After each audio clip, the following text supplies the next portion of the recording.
I'm Angelina Hollister, 39, and I spent 17 years earning command in rooms where respect had to be proven twice. For years, I gave the Army everything I had: my time, my safety, my youth, and parts of myself I didn't know I was losing. But when a Navy SEAL grabbed my collar in an airport lounge and decided I didn't belong there, I made a choice that changed everything. Have you ever been humiliated by someone who had no idea who you really were? Tell me in the comments you're not alone. Before I get into what happened, let me know where you're watching from. And if you've ever had to stand up for yourself after being underestimated, hit like and subscribe for more true stories about boundaries, respect, and reclaiming your worth. What happened next might surprise you. My father never told me the Army would be easy for a woman. He told me it would be worth it. For a long time, I believed those two things were connected. They're not. I grew up in Bridgeport, on the south side of Chicago, in a house that ran on discipline the way other houses ran on small talk. My father, Robert Hollister, retired Master Sergeant, United States Army, was not a sentimental man. He was a precise one. Sentiment softens the edges of things. Precision holds them exactly where they are so you can look at them clearly and decide what to do next. That is the house I grew up in. That is what it made me. On a weeknight in 1994, I was 8 years old, sitting at the kitchen table with my homework already finished, and my father unfolded a topographical map across the oilcloth and said, "Read the terrain before you read anything else." He walked me through elevation lines, grid squares, contour intervals, dead ground. I could not pronounce the word defilade, but I understood what it meant before the lesson ended. The ground that hides you, if you know how to use it. I filed it. I did not yet know what I was filing it for. He did not read me fairy tales. He read me field manuals as vocabulary, not performance. He taught me that the person who controls the terrain controls the outcome. That dead ground never needs to announce itself, because its position is already secured before anyone has thought to look. I was 8. I absorbed it the way children absorb everything that comes from someone they trust completely. My mother left when I was 6. My father did not discuss it. He cooked dinner, signed the permission slips, drove me to school, attended every parent evening with his back straight and his attention complete. He was present in the way that men trained to operate under sustained pressure are present. Fully, without waste. What he was teaching me at that kitchen table was not only terrain analysis. He was teaching me what it looked like to remain functional inside a world that would not always balance the ledger in your favor, and how to do excellent work anyway. I did not choose the Army the way most people choose a career. I recognized it. In November of 2003, my father took me to a Veterans Day ceremony at the VFW post in Bridgeport. He had taken me every year since I was old enough to sit still. I was 17, a senior in high school, already holding the possibility of West Point in my peripheral vision. The way you hold a destination you have not yet decided is real. The guest speaker that year was different from the retired colonels who usually talked about service in the abstract, courage and sacrifice, burnished until it no longer had texture.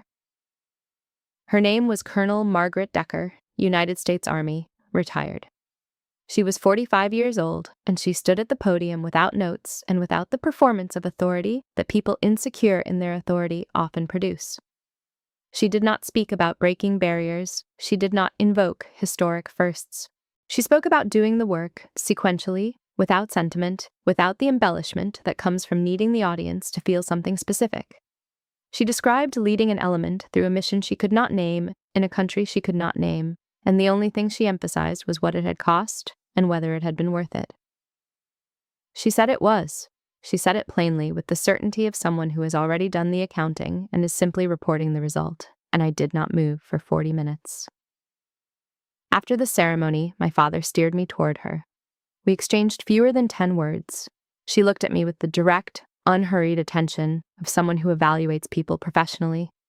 She handed me a card with West Point's admissions office address on it. She said, "Call if you decide you're serious."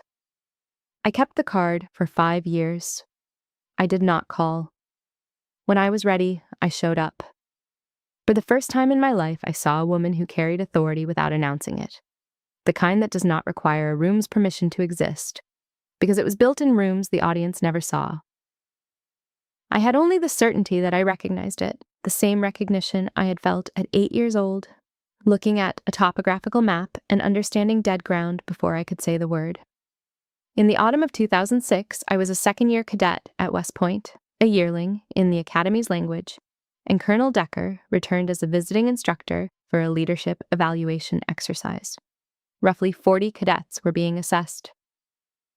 I was in the middle of a simulated ambush when the designated squad leader froze. The particular paralysis of someone who had drilled for a decision 100 times and could not locate it under actual pressure. Without being asked, without theatrics, I gave 3 clear sequential orders that broke the element out of the kill zone. I did not raise my voice. I did not wait for authorization. The squad followed because I sounded like someone who knew what happened next, which is the only credential that matters in the first 15 seconds of contact. Decker was 30 meters away in the tree line, watching the entire sequence. She did not step in. Afterward, she pulled me aside. "You didn't lead loudly. Good. The cadets who make noise when they lead are compensating for something. You're not. Don't let anyone convince you that's a flaw." She did not create that quality in me. She was confirming it existed and telling me to protect it. A teacher gives you something you did not have. A mentor shows you what you already possess and tells you not to let anyone take it from you. West Point commissioning, May of 2008. I was 22 years old. My father sat in the front row in his best clothes, his posture as correct as the day he had left the service. Across the room, Colonel Decker attended as a guest. She was not required to be there. She came anyway, and I noticed it, and I filed it. My father pinned the gold second lieutenant bar on my uniform. His hand did not shake. He did not cry. He looked at me and said exactly 8 words. "Now you earn it, every day, no exceptions." I nodded. That was the entire exchange. Across the room, Decker raised her program once, a private acknowledgement that meant more than anything louder would have managed. I noted both moments and filed them together, because they belonged together. The bar weighed maybe half an ounce. The weight of everything I had traded to earn it, the relationships I had let go quiet, the version of my 20s that existed in some parallel life where I had chosen differently. The proximity to my father I had exchanged for 4 years inside the discipline of an institution that was not yet certain what to do with me was something else. By 2009, I was a first lieutenant assigned to the 3rd Special Forces Group at Fort Liberty, North Carolina. I had just completed the Special Forces qualification course. I was the only woman in my cycle who finished. Nobody in the processing room treated my completion as remarkable, including me.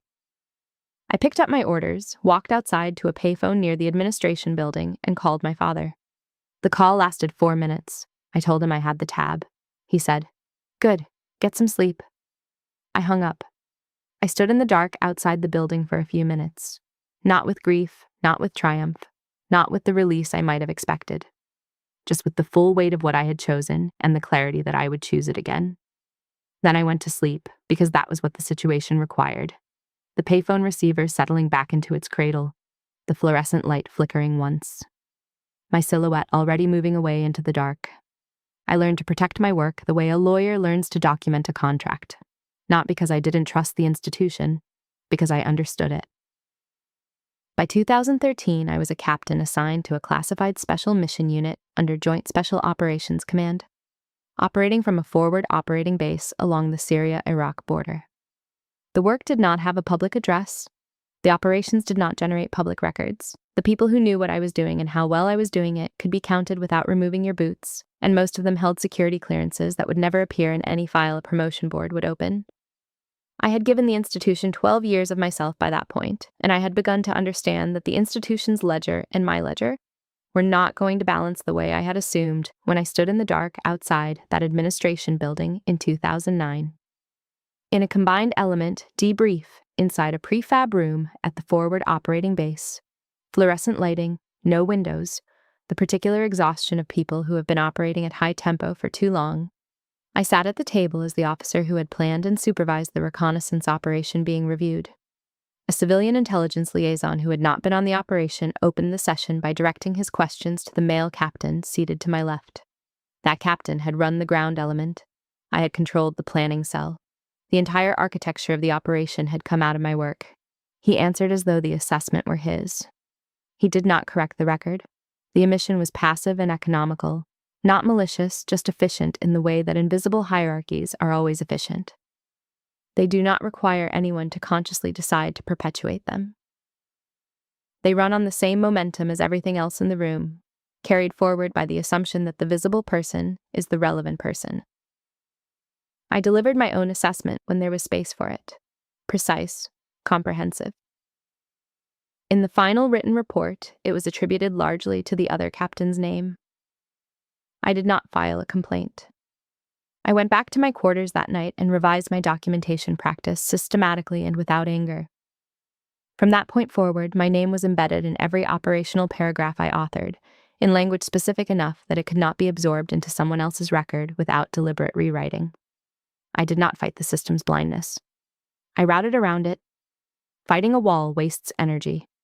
Finding the door preserves it for the work. 2015, Fort Liberty, North Carolina. I was 29, a captain with a strong operational record and a file that was largely classified. My chain of command had recommended me. My performance was not in question. But the Army Major Selection Board does not have access to everything, and in my case, the most important parts of my record were exactly the parts they could not read. I was passed over for that cycle. The administrative officer told me. The board didn't have what it needed. I asked whether my file was complete. He said yes. I thanked him, walked to the parking lot, sat in my car for 11 minutes, and drove home. I did not sit there performing composure. I sat there being composed, which is different. I called Colonel Decker that evening. I called not to vent, but to process, to say it to someone who had the full context and would not mistake my flat account for the absence of feeling. She listened all the way through without interrupting, without inserting reassurance into the spaces where I was thinking. Then she said, "The system wasn't built to see you clearly. That doesn't mean you're not clear. They'll see you when they're ready. Make sure you're still there when they are." I was still there. 2016, MacDill Air Force Base, Tampa, Florida. I was 30 years old, a newly promoted major, standing outside a SOCOM-level briefing room with my new major's oak leaf on my collar. A 2-star Army general walked past, glanced at me, and said, "Sergeant." His aide corrected him in 2 words. "Major Hollister, sir." The general nodded once and continued walking. The entire exchange took 4 seconds. In the briefing that followed, I was addressed correctly for 3 hours. I performed precisely. The briefing was effective. But the 4 seconds stayed with me, the way small things that carry large implications tend to stay. Not because of what they are in isolation, but because of what they are when you add them to everything that preceded them, one by one, year by year. He didn't mean anything by it. That's the part I've never been able to explain to people who haven't lived it. And it would almost be easier if they meant something by it. Intention creates accountability. Blindness does not. He went home that night without knowing he had added a notch to that tally. His brain had not registered me in that corridor as a field grade officer. It had registered me as a woman and defaulted to the most common rank its pattern recognition had available. Not hatred, not agenda, just the automatic failure of a system trained on data that did not include me. Because it required no apology and generated no accountability and would never appear in any record anywhere. It was in some ways harder to carry than deliberate hostility would have been. Deliberate hostility you can name. This kind of blindness just accumulates, quietly and without ceremony, until one day it is very heavy. Eastern Syria, 2017. I was 31, a major, senior element leader for our JSOC Special Mission Unit at a classified forward operating base. A combined operations briefing in a reinforced tent. Multiple Special Operations Forces elements from different branches. The particular density of a room full of people who have all been doing serious work long enough to be certain of their own expertise and impatient with anything that wastes their time. A coordination officer arrived late. He scanned the room, saw me as the only woman present, and said, "Could you get me a coffee? Black, no sugar?" Before I could respond, Navy Commander Daniel Holbrook said, without raising his voice or turning fully from the map he was studying, "That's Major Hollister. She's running your fire support today. If you'd like coffee, I'd suggest you find the mess tent." The coordination officer reddened. Holbrook did not make eye contact with me afterward to verify that I was grateful or to receive any acknowledgement of his intervention. He returned to the map. He treated it as a routine correction because to him it was. I had not met Holbrook personally before that briefing, but I understood something about him in that moment. He did not correct the dismissal to signal virtue. He corrected it because the record was wrong, and a wrong record in a tactical environment costs lives. He stated a fact. That was all it was to him. Because it was that simple to him, it meant more to me than any performance of solidarity could have. 3 weeks later, Signals Intelligence identified the exfil point for Holbrook's platoon as compromised 40 seconds before his element reached the breach. I called the halt over comms, flat, precise, no hesitation, over his initial objection that they were on timing. I redirected the entire fire support architecture in real time, coordinated an alternate exfil under contact, and brought everyone out. Nobody died. Holbrook's after-action report credited JSOC fire support element. He found me afterward in a quiet corner of the debrief tent and said, "I owe you one." I said, "You don't. That was the job. You don't ask for acknowledgement in this work. You ask for the next mission to go clean. That's the only currency that matters." Holbrook walked ahead of me out of the debrief tent into the Syrian night. Neither of us spoke. The silence of two people who understand each other without requiring a conversation about it. The tent flap swung closed behind us both, and I understood that I had, in the span of 3 weeks and one critical call, established the most important professional relationship I would carry into the next chapter. November 2025. I was 39 years old, a lieutenant colonel, traveling under a civilian alias, en route to a classified pre-deployment briefing at MacDill Air Force Base. A delayed connection rerouted me through Atlanta, Hartsfield-Jackson International Airport. I took a corner table in the Delta Sky Club, ordered a black coffee, and opened a paperback. I chose the corner table by habit. Clear sightline to the entrance, back to the wall, no one positioned behind me. 12 years of classified service makes certain choices automatic. They stop feeling like choices at all. They just become the shape of how you move through a room. I was in jeans and a dark jacket, no visible identification, nothing on my person that announced what I was or where I was going. That was intentional, and it had been intentional for so long that it no longer required a decision. It was simply the natural shape of the work. You learn to occupy space without marking it, to be present without being legible to people who have not been briefed to read you. I had spent 12 years developing that skill. I had not anticipated it becoming a liability in a domestic airport lounge on a Tuesday afternoon. The 3 men at the bar had been there when I arrived. Navy SEALs, in civilian clothes. I placed it before I consciously registered it, the way you identify a vehicle type before you read its markings. Back from a leave rotation. Loud in the particular way of people recently released from the sustained compression of closed quarters and operational tempo. There is a specific quality to that loudness. It is not aggression, exactly. It is the sound of men who have been controlled for a long time and are temporarily not. One of them noticed my corner table, said something to his teammate I could not fully hear. The teammate, Marcus Webb, Petty Officer First Class, 34 years old, I would learn later, snickered. The third, the youngest, shifted in his seat, less amused, more cautious. I noted the distinction and returned to my paperback. The first man walked over. His name was Brett Halverson, Petty Officer First Class, SEAL Team 7, 32 years old. He leaned across the table until his face was inches from mine. He twisted his fist into the lapel of my jacket, the way you might grip a collar in a demonstration, controlled enough to signal control, forceful enough to make the point. He said, flat and certain, "Wrong lounge, sweetheart. This one's for active military." I did not move. I did not speak. I did not blink at an unusual rate. I have spent 12 years learning that explaining myself to strangers is a waste of breath, and every single year of that training was present in that corner of the Delta Sky Club. The 39 years before those 12 were there too. The kitchen table in Bridgeport, the payphone outside the administration building at Fort Liberty, the debrief room where my name went into someone else's report, the general's 4-second sergeant in a MacDill corridor. All of it organized, quiet, and ready.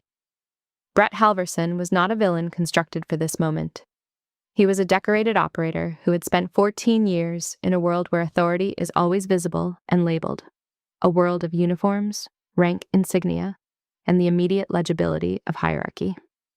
In civilian clothes, with no marker he could read, he defaulted to what his environment had taught him to do when context was absent. He assumed I was the person in the corner without a uniform, so he assumed I was someone who had wandered into the wrong space. His error was not cruelty. It was a complete failure of imagination, made physical and public in a way he would not be able to undo regardless of what happened next. The lounge was watching by then, the way a room goes quiet when the pressure in it changes and everyone present understands that something is about to tip. I kept my hands flat on the table. I held his eyes. I gave him nothing to work with. I had learned early that giving nothing is its own kind of power if you can hold it without flinching. The entrance opened. Captain Daniel Holbrook walked in with a briefcase and jacket over one arm, on the same delayed Tampa connection. 8 years since Eastern Syria. He had made captain, 06, Navy, the equivalent of an Army colonel, and he carried it the way he had carried commander, without announcement, without weight beyond its own competence. His eyes moved across the room by instinct, the same automatic scan I had performed when I chose my corner. He saw my posture first. He had sat in enough briefing rooms with me across 3 deployments to recognize it across a crowded space. Back straight, no wasted movement, fully present in the particular way of someone who is not where they appear to be. Then he saw Brett's fist in my collar. He crossed the room in 3 strides. He put his hand on Brett's shoulder, not violently, but with the complete, unhurried authority of a commanding officer who has never in his career needed volume to establish himself, and said, quietly and with absolute precision, "Petty officer, do you know who you're talking to?" Brett's hand dropped. The room went still. Webb and Kowalski froze, drinks suspended halfway to their mouths, 2 men who understood immediately what had just happened and what it meant for the man standing in front of me. Holbrook did not wait for Brett to answer his own question. He turned to me, in full view of everyone in that lounge, and said, "Colonel Hollister, ma'am, I apologize for my man." He used the correct informal address for a lieutenant colonel in the Army. He said it in the room, at full conversational volume, where every person present could process exactly what they were hearing and understand what it meant about who I was and what had just occurred. I received it without expression, a single nod. I smoothed my collar with one hand, closed my paperback with the other, picked up my bag, and walked toward the gate without looking at Brett Halverson. I did not take my coffee. I did not pause. I did not give Brett the relief of a reaction or the satisfaction of a backward glance. I walked out as though I had other things to do. Because I did. My exit was the most powerful thing I did in that scene. More powerful than anything I could have said. More powerful than anger or explanation or the kind of confrontation that would have given Brett something visible to respond to. It was not restraint. It was command, the full weight of 12 years of classified service compressed into a single, unhurried walk toward a departure gate. And everyone in that lounge understood what they had witnessed, even if they could not name it. You know it when you see it, the authority that does not require your permission to exist. At gate B24, I sat down. Bag down. I looked at the tarmac through the floor-to-ceiling windows and did not move for 6 minutes. I ran it the way I run every after-action. What happened, in sequence, who was present, what was said, what it meant, what it cost. I noted that I was not angry in the way most people would be. The anger was there, but it sat underneath something older and heavier, exhaustion, the kind that accumulates over 17 years and does not announce itself until a moment like that, one compresses it into the present tense and forces you to finally look at it. The worst part wasn't his hand on my collar. The worst part was that I wasn't surprised. I opened my phone. I did not call anyone. I put it back in my pocket and boarded when the gate opened. My face reflected in the plane window as the aircraft pushed back from the gate, the Atlanta skyline blurring behind my reflection, the image steady and composed, already moving toward whatever came next. Airborne to Tampa, I called Lieutenant Colonel James Caldwell. Bear, as everyone called him, my JSOC counterpart at Fort Liberty. The closest thing I had to appear outside my chain of command, the one person I spoke to, without needing to manage how I sounded while I was doing it. He answered on the second ring. I gave him a sequenced, uneditorialized account. Who, what, when, in what order, how it resolved, the same structure I would use for an operational summary. No adjectives I did not need. No editorializing. At the end, I said, "Holbrook was there. He handled it." Bear went quiet for a beat. He asked, "Are you good?" I said, "I'll tell you when I figure that out." He did not push. He did not offer reassurance I had not asked for or try to extract something more from me in real time. That is why I called him. Bear Caldwell understood the difference between a flat account and the absence of feeling. And he understood that the flat account was not minimization. It was the container I used to hold feeling steady while I worked out what it meant. He received what I gave him and waited, the way you wait for a call sign to come back on the radio. You hold the frequency open and you do not fill the silence with noise. Bear was 43 years old, Army Special Forces, JSOC counterpart in a parallel lane of the work we both did in rooms with no windows. He had known me for 6 years. In that time, he had learned, as everyone who stays close to me eventually learns, that my flat account is not the same as composure. It is the architecture I use to hold something still while I examine it. He did not mistake the architecture for the absence of what it was containing. The pre-deployment briefing at MacDill was 3 hours long that afternoon. I was at the head of the table, map overlays, secure terminals, operational framework, rules of engagement, personnel assignments, and I was sharp. I was effective. I had been doing this work for 12 years, and the briefing room is one of the places I am most entirely myself, because it is a room that requires exactly what I have spent my entire adult life building. Whatever had happened that morning in Atlanta did not enter the briefing room with me. That is not compartmentalization in the clinical sense. It is the discipline of knowing what belongs where, and of understanding that doing excellent work is not something you defer until conditions are comfortable. If I had waited for conditions to be comfortable, I would never have finished the Q course. After the session, the Joint Special Operations Command, J3 representative, pulled me aside and confirmed the SEAL platoon attachment for the task force. Petty Officer First Class Brett Halverson's element, SEAL Team 7, would be chopped to my command for the deployment cycle. The name landed quietly. I confirmed receipt of the assignment and walked out. I was sitting with the knowledge that the man who had twisted his fist into my collar that morning would be taking orders from me in approximately 7 days, and I sat with it the same way I sit with everything that matters, until I understood what it meant and what it required of me. There was no version of that knowledge that changed my approach to the command. The command was the command. The standard was the standard. Those things were not subject to revision. That evening, in a government-rate hotel room near MacDill, I called my father. The call was warm and brief, the way our calls always are, not because we are not close, but because we have the same relationship with efficiency and the same understanding that love is not measured in duration.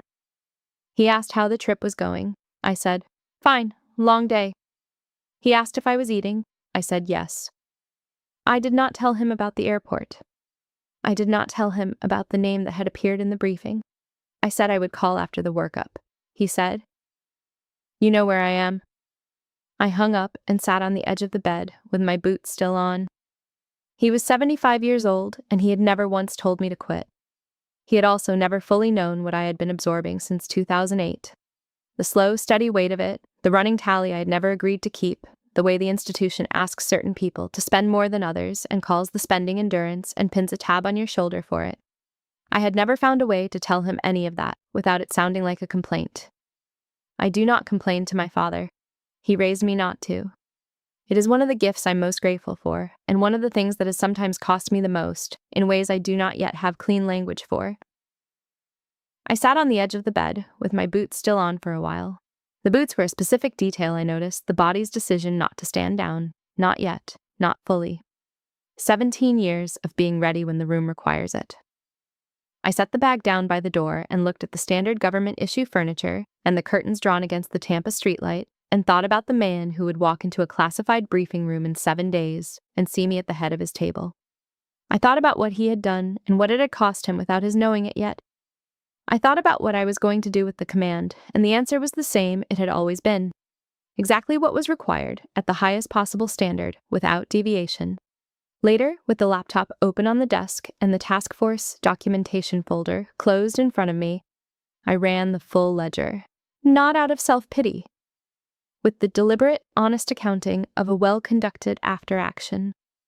where the point is not to assign blame, but to understand what happened and what it cost so you can make better decisions going forward.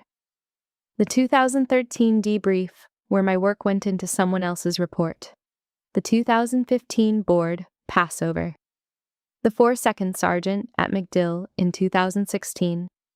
The coffee request in Eastern Syria in 2017, and every other moment between that one and this one that I had filed and never fully totaled.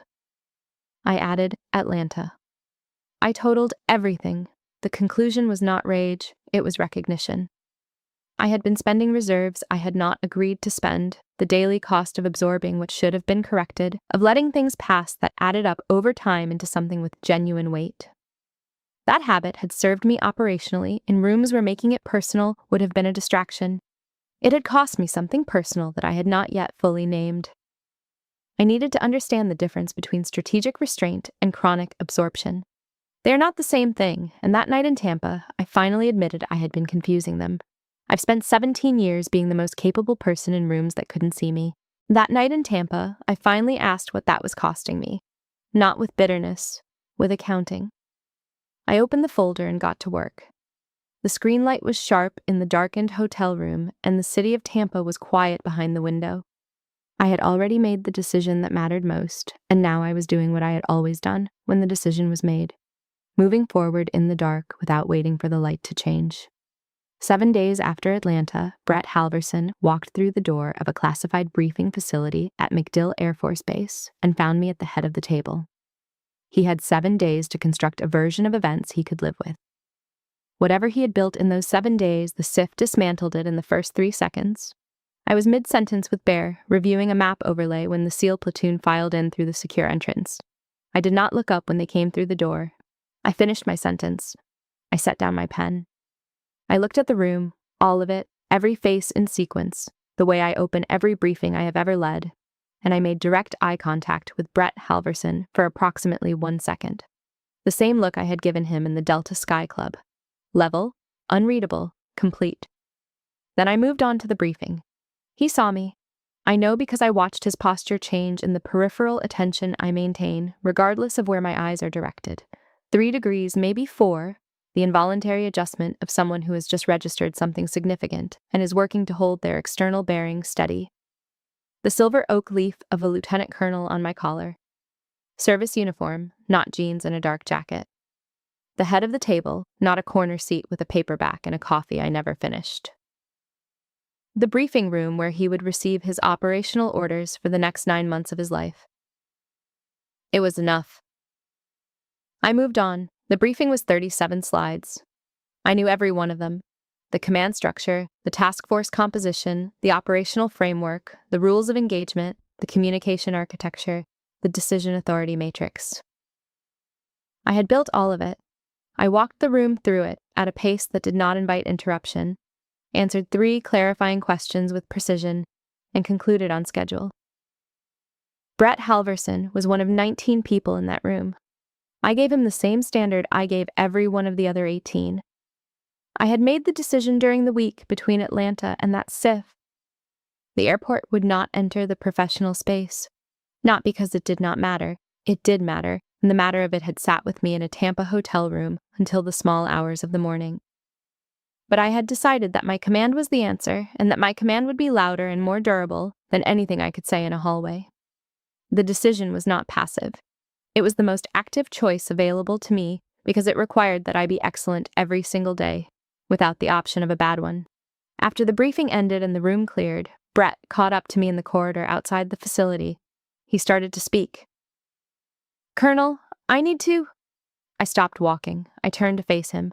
I waited. He could not complete the sentence. The airport existed between us without being named by either of us, a weight in the air of that corridor that required no vocabulary to be felt by both of us. I let the silence run 4 full seconds, not to be cruel, but because anything I said into it would have made it smaller than it was, and I was not interested in making it smaller. Then I said, "Your platoon briefs at 0600 tomorrow, Petty Officer. I'll see you there." I turned and walked away. I did not look back. The corridor was narrow enough that my footsteps were the only sound in it for the length of time it took me to reach the outer door, and I did not hurry them. I have never hurried my exit from a room in my professional life, and I was not going to start in a corridor at MacDill with Brett Halverson watching. The non-confrontation was the confrontation. I had set the terms, and the terms were clear. There was no personal reckoning available here, no conversation in a corridor that would settle this, no moment of mutual acknowledgement that would close the accounting cleanly.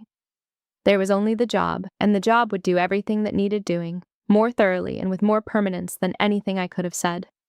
I had spent 17 years watching institutions fail to deliver on promises they made with language. I was not interested in making him a promise with language. I was interested in showing him a standard with evidence day after day, in conditions that did not allow for ambiguity, until the evidence was sufficient. Evidence does not require belief. It produces it. I told Bear about the corridor exchange that afternoon in the small office we shared in the SOCOM compound. He listened the whole way through, then said, "You could have said something." I nodded. "I know." He asked if I was certain about the approach. I said, "The deployment will say everything I'd need to say, faster and cleaner."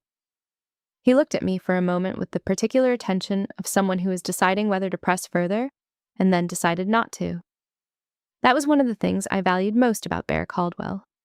He understood when the decision was made, and when additional commentary was the wrong use of the time he had. Bear did not argue. He understood that the approach would cost me nothing, because I was going to be excellent regardless. And excellence does not require the audience's cooperation, and it would cost Brett everything, because Brett would have to work beside what he knew about himself every single day until the deployment was done. He would have to make a decision about who he was in response to that knowledge. I had no control over which decision he made. I only controlled the standard. The workup ran 2 weeks, late November into early December of 2025. I commanded with the same quiet precision I had brought to every environment since 2013.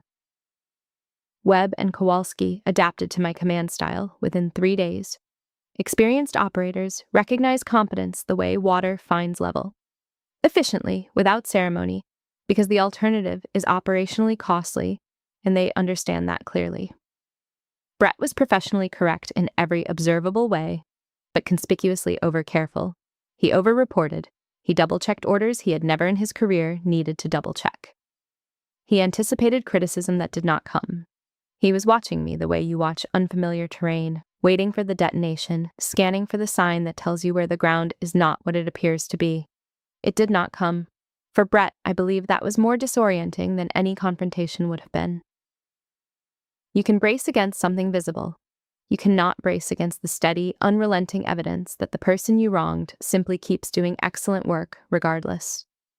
I didn't need to make it hard for him. He was making it hard for himself.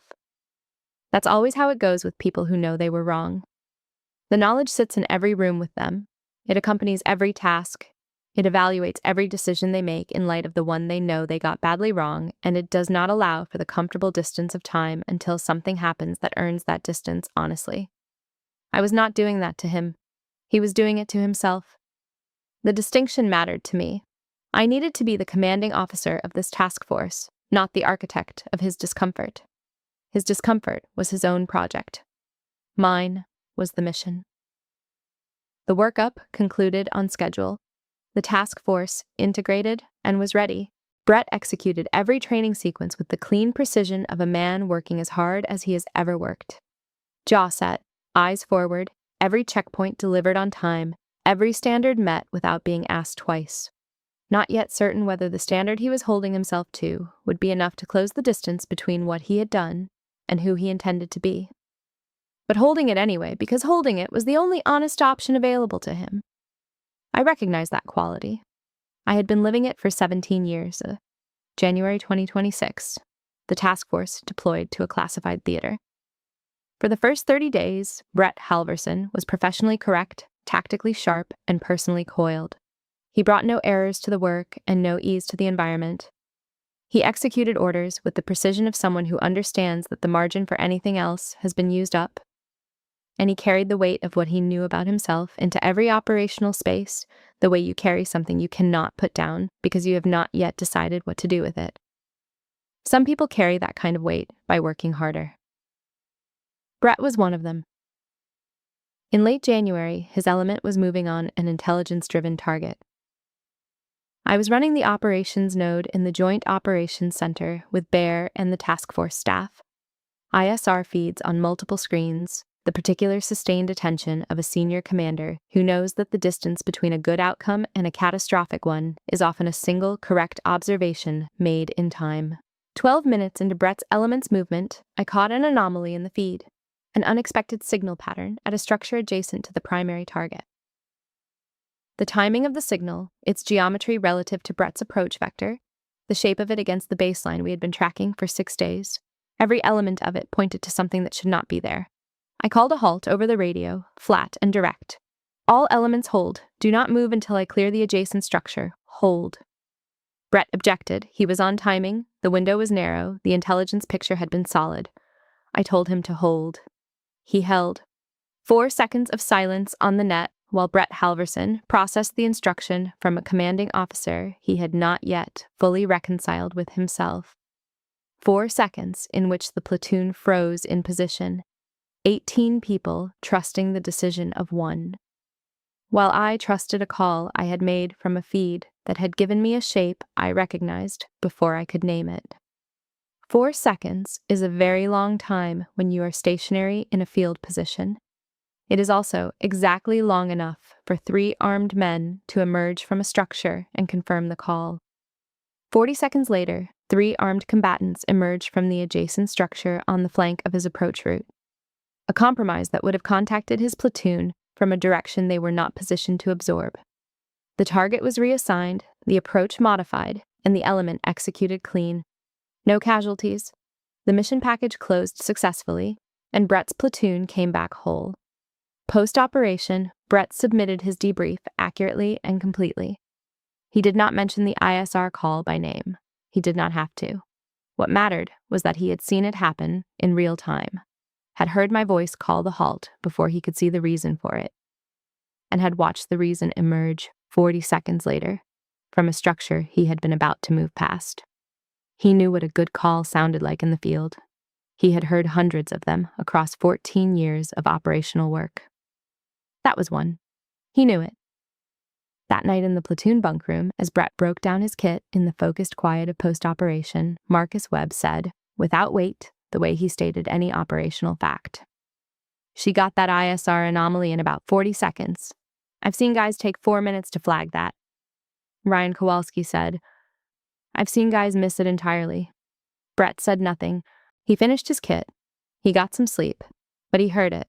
Competent people always hear the accurate accounting of a situation, even when they're silent in response to it.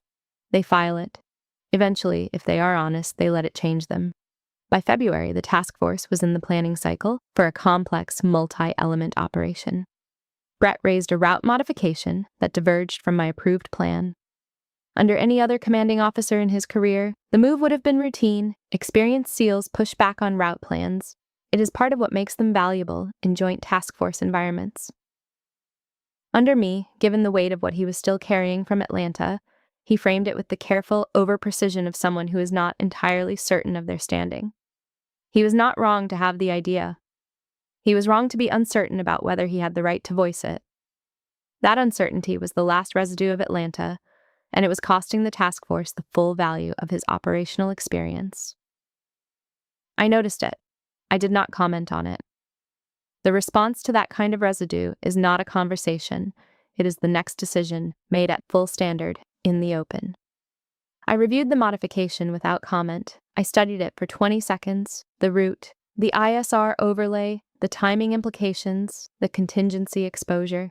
Then I said, take it to the full element brief. I want the rationale with supporting ISR. He presented it. The modification was sound. I adopted it with one alteration and attributed it in the briefing. Based on Halverson's route analysis. In the room, without ceremony, the same way I credited any sound work from any member of the task force. I credited the work. That's what I do. It had nothing to do with him personally and everything to do with who I am and what I believe about running a team. I think that was when it finally registered for him, not that I was managing him, not that I was performing generosity, but that I was simply doing the job at the same standard I had always done it, regardless of what had happened in an airport lounge in Atlanta. The standard was not contingent on his conduct. It was mine, and it belonged to me. Late February. I stepped outside the Joint Operations Center after a long shift. The night sky of the classified theater overhead, that specific darkness that exists only away from any ambient light source, the stars dense and indifferent. Brett came outside without knowing I was there, and stopped when he did. He started to turn back inside to give me the space, to not impose. I said without looking at him, "You can take a break without relocating, Petty Officer?" He stopped. He sat about 8 feet away. A full minute passed in silence that was not comfortable, but was not impossible either. Then he said carefully, "You're a good CO." I did not respond. He nodded once, not expecting an answer, not seeking one, and went back inside. I stayed outside for another quarter hour, the night sky overhead, the low hum of the forward operating location's generators, the only sound. It was the first human thing he had said to me since Atlanta. Insufficient in scale for everything it was standing in for. Real in kind. I received it exactly as it was, not as enough, not as absolution, but as the first evidence of a man beginning to honestly reckon with himself. Which is where all genuine change starts, before it has produced anything visible or nameable. By March of 2026, Brett Halverson had been under my command for nearly 4 months, and the airport had not been mentioned by either of us in any operational environment. What had happened instead was something more durable than a conversation about what happened. The slow, evidence-based construction of professional respect. Built through clean operations and hard calls and the daily accumulation of a standard held without variation, mine, and the daily recognition of what that standard was. His. In a difficult terrain objective, that March, Brett's element was mid-operation when a primary communications failure severed the link between my Joint Operations Center and his team in the field. He had 2 choices, abort or use the secondary communications protocol I had built into the operational plan as a contingency for exactly this scenario. He used my secondary protocol. He executed it correctly and without hesitation, the mark of someone who had internalized the plan thoroughly enough to trust it when the primary path disappeared beneath him. He brought the element back on target, completed the mission, and re-established comms within 11 minutes. In the post-operation debrief, standing in front of the room, Brett said, "CO's secondary protocol held. Built well." He did not elaborate. He did not frame it or contextualize it or add anything to it. He said it on the record, in the room, in front of every member of the task force who would carry that account forward into the official record. He credited the work. I noticed it the same way I notice everything, quietly without making a point of it, filed alongside every other piece of evidence I had been accumulating since January. He had crossed from passive execution to active affirmation of my methodology in the professional language that mattered most, the language of the record set in the room where it would stand. In this work, that is not a small thing.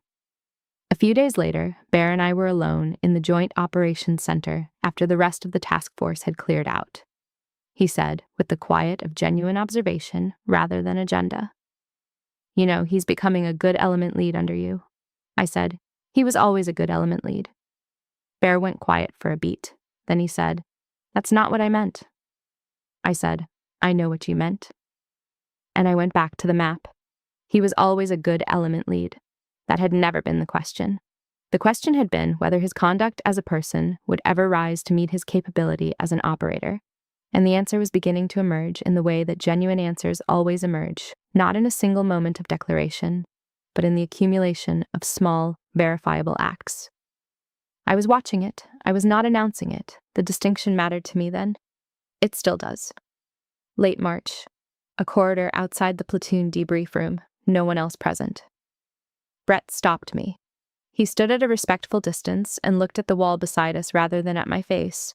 Not evasion, I thought, but the particular focus of someone who is choosing their words carefully because they matter, and he knows they matter, and he has not done enough of this kind of choosing in his life.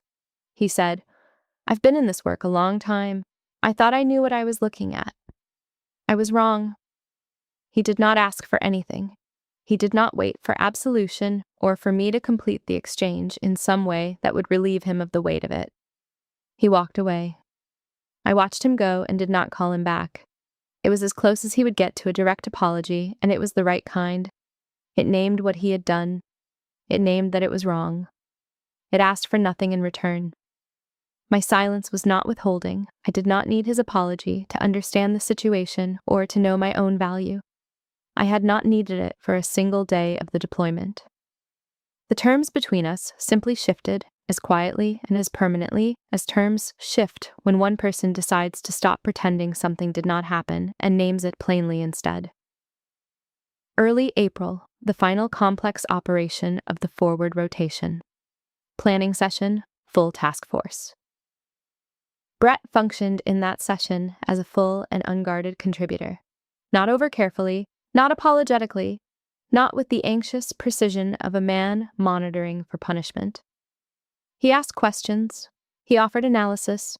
He pushed back on a timing window with crisp rationale and a clear supporting argument, the way a good element lead pushes back when the plan needs adjusting. I listened, assessed it, adjusted the window, and said, "Good catch." Nothing more. The session ended on schedule. The element was ready. I didn't need him to become my friend. I needed him to be competent, honest, and safe in the field. By April, he was all three. That was enough. That was more than enough. The operational planning map on the board, every element in position, every route confirmed, every contingency documented in my hand, the work itself as the image of what had been built across the months since a corner table in the Delta Sky Club. Solid ground that did not require anyone to speak of it to know it was there. Late April of 2026. The forward deployment rotation was in its final weeks. 6 successful mission packages. No casualties. 1 equipment loss with no personnel impact. I had been in a classified theater since January with a task force I had built and a standard I had held. And the two things together had produced exactly what I had told Bear they would produce. Evidence, accumulated and irrefutable, speaking in the only language that matters in this work. I was writing end-of-rotation personnel evaluations in my workspace at the forward operating location. Early morning, the compound settling into the particular quiet of a deployment that is nearly done, the quiet of a place that knows it is about to be vacated. The evaluation for Brett Halverson was in front of me. I wrote it the way I write every evaluation, honest, rigorous, fair, and specific enough to be useful to the next commanding officer who works with him. It documented his tactical capability, his adaptation under joint task force, command structure, and, in the precise language of a professional assessment, his growth in operating within a complex multi-element environment under a commanding officer whose methodology differed significantly from what he had previously encountered. The airport was not mentioned. It was not relevant to a professional evaluation. A professional evaluation documents who a person is in the field. That is all it does.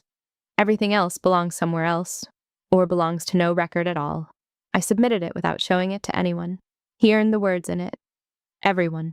A secure satellite call came from Bear, coordinating redeployment logistics, and then carefully, the way Bear delivers things he knows will land with weight, telling me that the Army Colonel Selection Board report had been submitted to Headquarters, Department of the Army.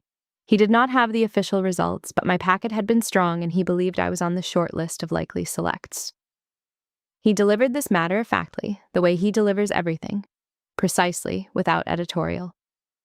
I went quiet for 3 seconds, longer than my usual operational pause, and said, "Okay, let me know when the list drops." He started to say something. "I thought you'd be more," I said. "Bear." He stopped. I said, "I'll be more when I land." He understood without my explaining it. You cannot fully receive something of that weight in a satellite call from a classified theater. The information was real. The feeling it deserved was real. But feelings of that magnitude need solid ground and proper light and the full context of a life that is not currently running a deployment. I was not willing to receive this one incorrectly, just because Bear was kind enough to give me the news early. Captain Holbrook came through on a liaison visit in late April, command coordination for the final rotation phase.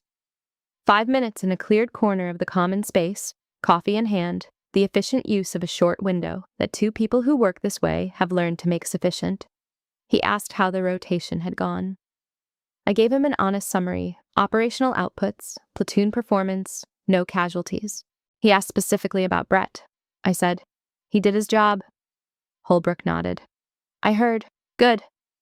He started toward something larger, something closer to the full accounting that the November airport corridor had never quite become, and I stopped him quietly. "You handled it. It's done." He nodded. We finished our coffee. The airport was not discussed again, because there was nothing left in it that required discussion. He had done what he was supposed to do in that lounge. He had done it correctly and without hesitation. The chapter was finished, and the next one was already beginning, and I needed room for what was coming. The final night before redeployment, I sat outside at the edge of the forward operating location. No phone, no documents. The classified theater's night sky, the dense stars of a place whose name I cannot say. The low sound of the compound settling. I ran the full arc: Chicago, West Point, the Q course, the 2013 debrief, the 2015 board, the MacDill corridor in 16, Eastern Syria in 17, Atlanta in November, the SCIF, the JOC, every ISR call, every assessment, every time I had been looked through and kept working. I did not wrap it up neatly. It does not wrap up neatly, and I have learned to distrust the versions of my own story that do. But something had settled differently. The way a deployment always settles on the last night before you go home. Something that was tight in you for months, loosening by a degree. The beginning of the exhale that will not be complete for several days still. I asked myself a question I had been carrying since that Tampa hotel room. What would it have cost me to announce myself? And what had it been worth, all of it, to not? I've spent my entire career in the space between visible and invisible. And for the first time in 17 years, I was genuinely curious, not regretful, just curious about what the next version of that looks like. Because something was ending, and something else was about to start. I just didn't know its name yet. May 2026. The task force rotation concluded. I boarded the military transport back to the United States with 17 years of service behind me. 5 months of this deployment alongside me, and something waiting at Fort Liberty that I had not yet held in my hands.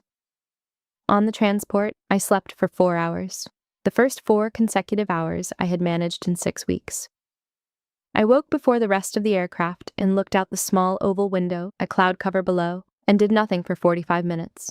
No phone, no documents, no briefing folder, no assessment, no task that needed completing. Just the hum of the transport and the gradual, cellular process of re-entering a world that was not asking me to be classified. The slow lifting of the operational posture that becomes so habitual, you stop noticing it until it begins to lift, and you feel its absence like something laid down after a long carry. I was, for the first time in months, simply a woman on a plane going home. You don't fully exhale on the plane. You start to. The full exhale takes a few days. But the plane is where you first remember what it feels like to just be a person, without the sustained readiness that becomes invisible until it isn't there.